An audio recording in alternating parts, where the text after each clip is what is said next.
Mais ce matin, on a une chance extraordinaire d'être au village du Tour de France, village départ à Carcassonne, au Tour de France. Pour nous, c'est gratifiant parce que ça nous amène beaucoup de visibilité, et notamment au niveau national qu'au niveau local. Et c'est vrai, pour nous, c'est une fête. Et pour nous, c'est extraordinaire d'être ici. Nous, on est La Bellode, la marque La Bellode de la société La Fabrique du Sud. Et c'est une société qui a été créée suite à une lutte derrière syndicale pour contrer une fermeture d'usine. La direction de Pilpa n'en démord pas et souhaite fermer l'usine carcassonnaise. Pour protester contre cette décision, tous les salariés se sont mis en grève. Cri de joie ce jeudi matin des salariés de Pilpa à la sortie du tribunal de Carcassonne. Le juge a tranché en donnant raison aux employés de l'usine. Toute la procédure devrait être reprise à zéro. Aujourd'hui, les chaînes de fabrication ne s'arrêteront pas. Une victoire pour Rachid Aït-Ouakli, délégué syndical Pilpa. Quand on a annoncé la fermeture de notre site, notre principal but c'était qu'il y ait une activité sur le site de Carcassonne et on ne voulait absolument pas que ça parte en friche petit à petit dans notre esprit, puisqu'on voyait que la reprise était assez difficile, la direction ne voulait plus nous faire travailler. Nous avons pensé petit à petit à créer une scope, et ça c'est arrivé assez rapidement, puisque la décision de la direction de fermer le site est arrivée le 5 juillet 2012, et début 2013, nous avons commencé à regarder ce que l'on pouvait faire à travers une scope. Moi, je pensais à la vanille, je pensais aux galets de chocolat, je pensais à la pistache, qui est bien verte, qui est bien visuelle. Qu'est-ce qu'il y a comme peut-être du caramel ou la fleur de sel. Notre glace est aussi bonne que notre histoire est belle. Oui. On est salarié entrepreneur, c'est notre petit bébé entre guillemets. Puis on l'a vu naître, on est impliqué, et puis bon, on a envie de prendre des responsabilités. C'est du stress, puis il est complètement différent, parce que bon, voilà, on n'a plus la pression d'en haut. Elle est différente, quoi. Elle est différente. D'abord, je dirais, c'est mes recettes, mais c'est aussi les recettes de mes collègues, parce que j'ai pas été le seul à travailler sur ces recettes-là. Actuellement, je me considère comme apprenti glacier. Ça fait même pas un an que j'apprends à faire de la crème glacée. Donc ça consiste à mélanger le lait, la crème, le sucre et tous les ingrédients aromatisants qui composent nos recettes en fait. Donc ici nous avons un chocolat, une crème glacée chocolat élaborée avec de la poudre de cacao et de la pâte de cacao qui nous viennent d'un fournisseur à côté de chez nous, à Perpignan. Là, j'ai en train de mélanger la crème. Voilà.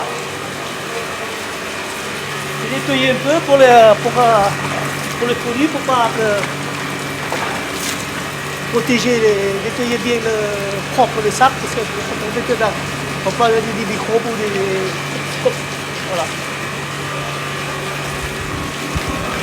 Là, je verse dedans. Là,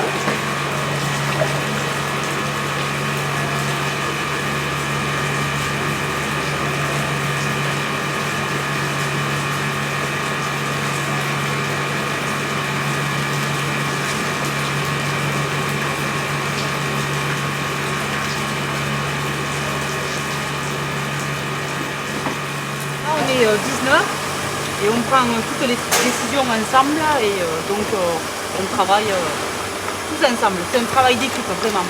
Voilà, on travaille moins vite, mais mieux. On fait du meilleur travail. On prend le temps de faire notre travail comme il faudrait qu'on le fasse tout le temps. On travaille mieux parce que bon, on fait un meilleur produit et on travaille pour nous, donc c'est différent. Oui, ils ne font pas des bénéfices pour les actionnaires, quoi.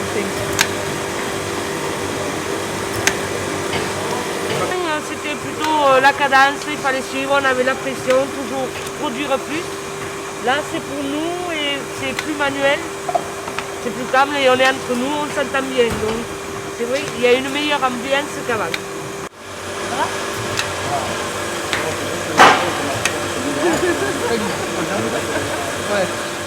Le dimanche soir, il n'y a pas la boule au ventre, la peur de reprendre le lendemain, c'est même plutôt... Il nous tarde de revenir, de retrouver les copains et de travailler.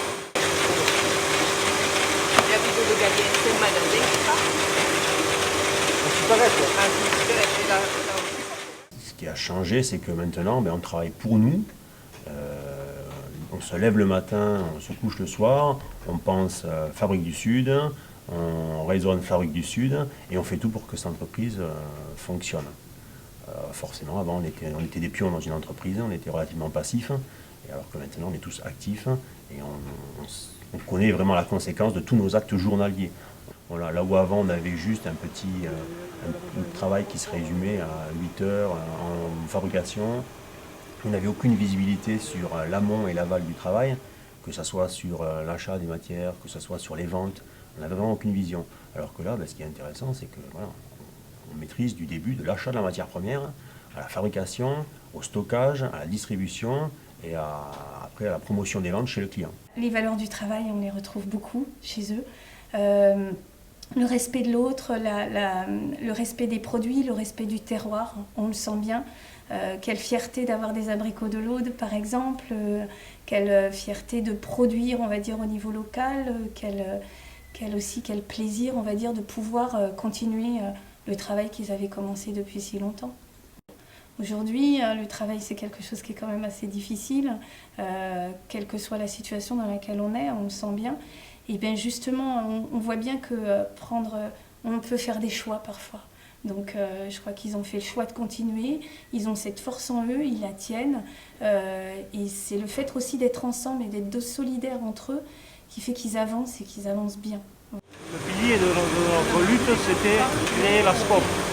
Donc on était motivés, nous, on voulait démarrer, on est allé chercher tout ce qu'on a pu, chacun s'est impliqué, et avec le soutien de la CGT, bien sûr, qui nous a permis de trouver des financements, de garder des machines et de se fédérer tous autour de ce projet commun.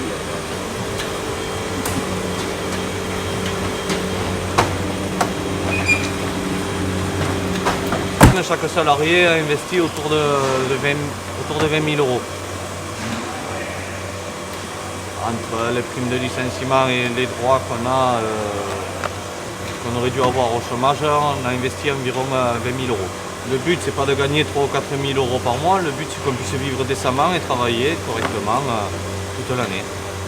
Sachant qu'on fait un travail saisonnier, il y a des coups de fouet à donner printemps, été, et après le reste c'est une saison creuse, on travaille en dents de scie toute l'année. Ma famille était entièrement avec moi, ils savaient que c'était un beau projet et on est tellement sûr que ça va marcher quoi. Donc l'investissement, il le faut. De toute façon, quand on entreprend un projet pareil, on est obligé d'investir, c'est une obligation. Nous avons créé 2 associations, une dont c'est les Amis de la Fabrique du Sud. Et ensuite, il y a une autre association qui s'appelle Pilpa Vivra. C'est une association des anciens salariés de l'usine.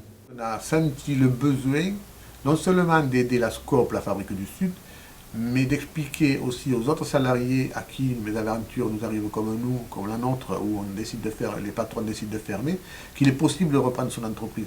Et ça, on veut le diffuser et en parler au maximum à travers des débats que nous faisons un peu partout, pour expliquer aux salariés que c'est possible de reprendre sa boîte. Quand même, c'est une alternative à l'économie où on se rend compte, on est dans une région et on n'est pas loin de Castelnaudary, on s'est rendu compte de ces scandales agroalimentaires qui ont détruit des entreprises.